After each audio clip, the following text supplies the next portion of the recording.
So this is Miami, 1990. I was 14 and I filmed everything.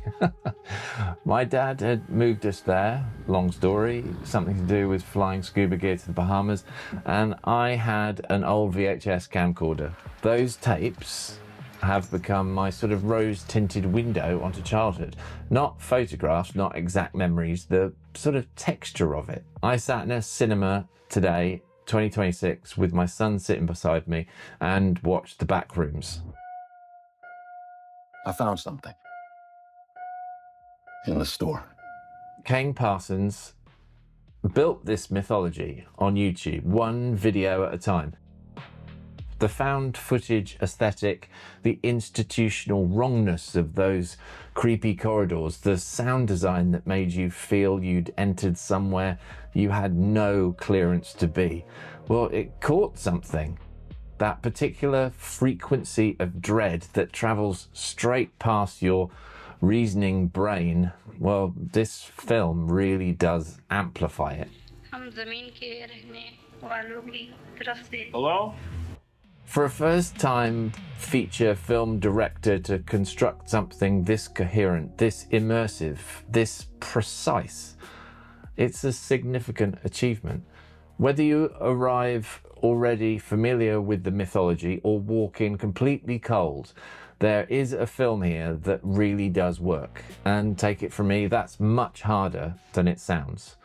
What it builds is complex, unforgiving, and crucially, unexplained.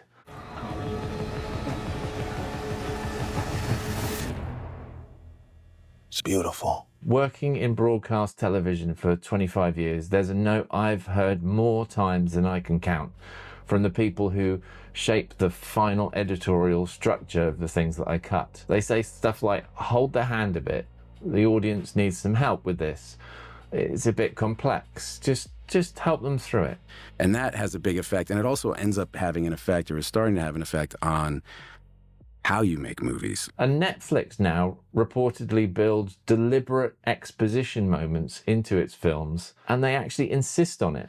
And, you know, it wouldn't be terrible if you reiterated the plot 3 or 4 times in the dialogue because people are on their phones while they're watching, you know what I mean? These plot refresh points make sure you haven't lost the thread. The story pauses, dialogue circles back, key information gets restated. The Backrooms does none of that. I'm not saying I don't believe you. Okay, I'm gonna come back here with proof.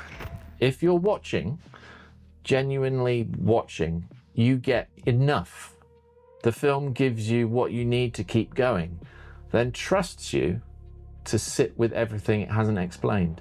From one viewing, it already feels like something that wants you back, but it's not asking you back to find out what you missed. The Backrooms is built in layers, literal floors of story, each one a version of something. Each descent takes you deeper into spaces that feel like corrupted memories.